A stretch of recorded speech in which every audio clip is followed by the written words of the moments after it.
Hi everybody, my name is Jessica Holyfield. I'm a professional dancer, professional dance choreographer, and dance educator based out of the southeast of the United States. And we're taking a look at Take Me Home. This is Ateez's track from World Tour. I believe this was during the era of Fever Part 2, I think. Don't quote me on it.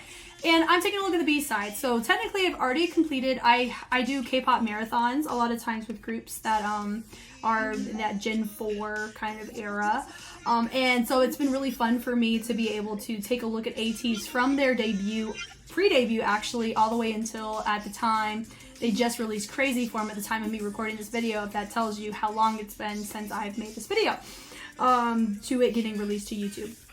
And I'm taking a look at some of the B-sides because I've completed all of their main dance practices of their main tracks.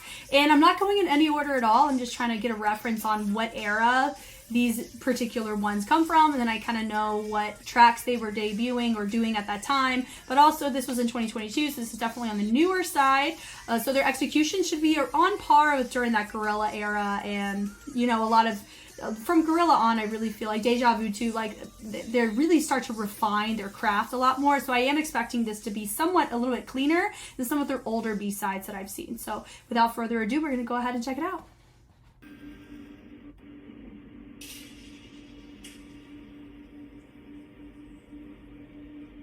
The suspense for this, for me.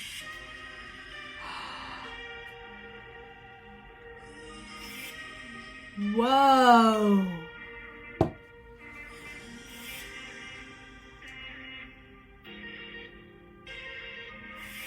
I really feel like we've seen a huge elevation of their concert performances.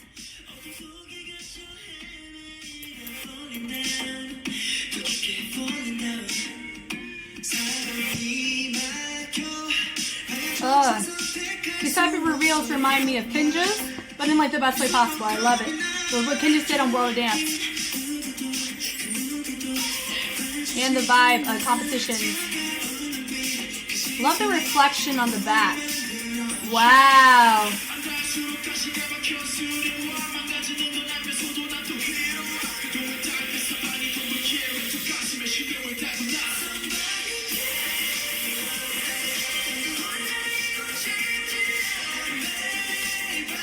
Wow, you see what I'm talking about? Way more refined in their movement quality.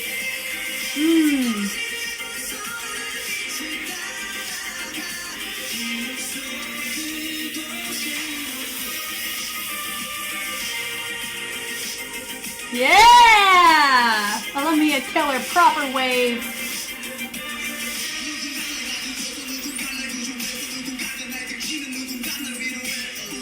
Oh, that was cool.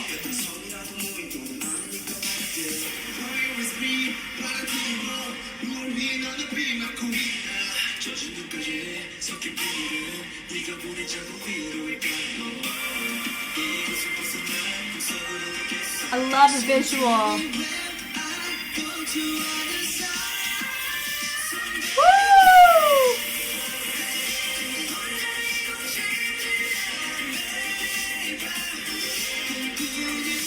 Spacing's just a little off right here.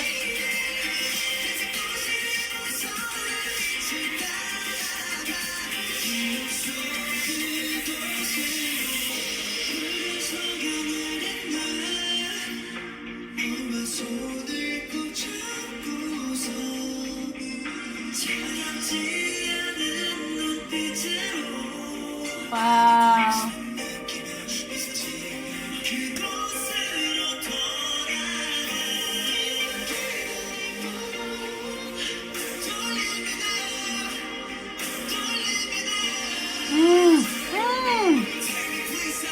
Wow.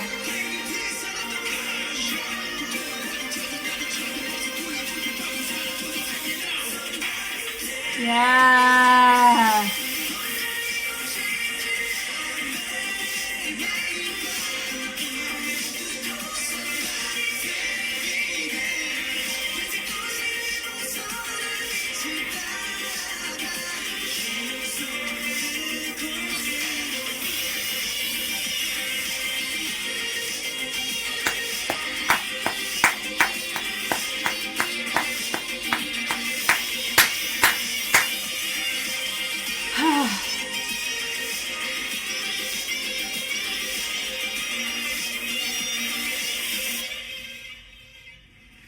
That whole ending visual. Beautiful. Beautiful. Does this shock me at all, that ending? No. I have such admiration for it. Because remember, like I said, I've seen Kinjas use that kind of platform type of reveal before. I've seen Brotherhood use it a lot. I've seen, was it Ganmi? And both Brotherhood and Ganmi used, I think the first time I saw it was Ganmi, it was like 2016 or something. They used that kind of thing, but Brotherhood used that kind of traveling kind of thing in like 2017, 2018. So seeing it here, I love the reflection of it so much. And I love that ending, how they just kept it going and how they were all in different spots. Like that was wonderful. I loved that ending so much. So this is probably my favorite live performance, like live equivalents that I've seen. Now I haven't seen very many, but this one definitely is probably my favorite so far because of the caliber of commitment. It's definitely more in sync, and you can see it's just, and I like the track. This right here, beautiful reveal, just with the white. It's amazing. And this is a long AF track, honestly. The whole build to this was really cool. The smoke was really nice and tasteful. And you can really tell how far they've come from what we saw from their 2020, 2019 performances and the quality and caliber of the budgeting to have their concerts. I love this. Love that here. And there's a lot more individual features. This movement quality looks great with this part. That new reveal, nice color grade to kind of showcase different features. I just love just the reflection on the back. The breakaways down to blue, new feature. I love how he used his chest a lot more there. Really nice to see this here. Gorgeous connection there. I love the subtleties that Mingi brings here. He's focusing more on quality of tone. Very intense. I love it. I really do. Like, he's not doing too much there. Even here, you can tell with whoever's singing, he's not quite going as full as the other two, but the other two are holding it down. So it doesn't bother me quite as much. You notice that here as well with Jungho. He's not quite in front of his platform, so that may only one note, but everybody else is in sync with each other. And that's why it's okay to be more forgiving they're singing live, you know? So I'm not going to sit here and be like such a Nazi. How dare you be off? I don't freaking care. This was awesome. The waves are really nice. I honestly think Jungko's wave looks divine. Love it. And I love the closing in of this, the reveal. Love it. And notice how they did this. I love how it looks like there's 3 people because of the reflection that they have here. It's phenomenal here. Yeah, I love that. And then he disappears. They open, they come out from the side. So they make different choices every time of how they're being revealed from this platform. That's another thing too. You don't want to get bored too quickly. I love how he pulled him through the partner work. That was really fun, having a third right there. Boom, boom, boom. Could have had some refinement on how they chose to break down, but once again, one of them singing, a little different. Love the walking and stage presence. You can also tell they are definitely more matured in how they present themselves on stage in comparison to the earlier stuff. So I love this. This is not quite as refined, but it's still way more refined than what we had seen them do in lives before. I really like this. Bring it through.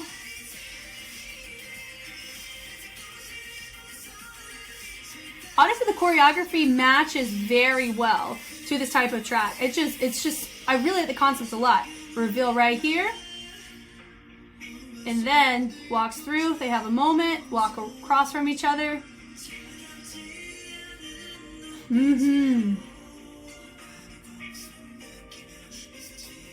Yep. Nice moment of declaration, you know, which I really like. I like how he walks around to the side. I would say Jungho probably has one of the best in terms of stoicness and presentation of his tone lives. I love this. It's great. This whole little segment just vocally is very captivating to where you don't have to do a lot. And I'm glad they don't do a lot because they're allowing their vocals to build and promote their stage presence. And I absolutely adore that. This right here, I just love the investment of their vocals on this because it's just, that's the beauty of live performances, is it feels very intimate and very real, you know? Now we have all of them here. I love the ding ding, really nice to see that. Now the platforms are not here on stage, it's really nice. They did a great job transitioning them off because I didn't catch it both times when they got them off. Regardless if they have a close-up shot or not, normally you can catch those things, but they're on standby on the sides. I love this where we have the imagery with San, just this right here. I love this where they disappear and they reappear in different spots. Freaking gorgeous. I love this. So if you don't know how they do this, it's what happens as soon as that platform comes across, they hide behind it and they walk and reference, and then they have to get a little bit ahead, not ahead of the platform, but right near the tail front of the direction of it. Then they have to hold a pose, and then it gets revealed. So they just travel along with the platform. Honestly, the trickiest part about it is I think I only caught it one time, where sometimes right here. So sometimes you can, the reflection of the other platforms when they cross over, you can see hint-wise of somebody moving it. So that's my one little risk you run when you have them cross over like that and you have too many people in line. And also you have to make sure everybody's on the same tier. Like right there, it's very clear when you see that. I love that, where he's reflected on it and then he disappears at the end. That was a gorgeous ending. Probably one of my favorite usages of of those platforms and just having them appear and disappear for as long as they let it happen. I really like that. A really great way to do an outro, and it doesn't require so much physicality out of them. So honestly, I really enjoyed this. This was fun. I was more of an admirer of the presence of their tone more so than their choreography, because what they did choreographically didn't surprise me, and it kind of met my expectations, which is always a good thing.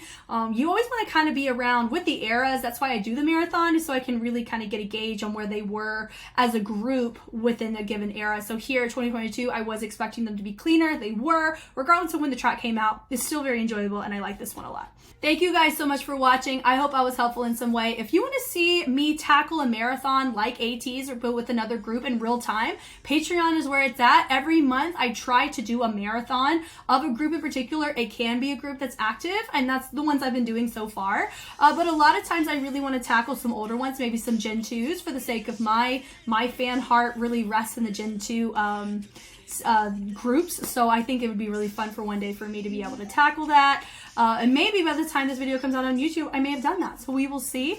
But once again, I am Jess, and I will catch you on the flip side. Bye.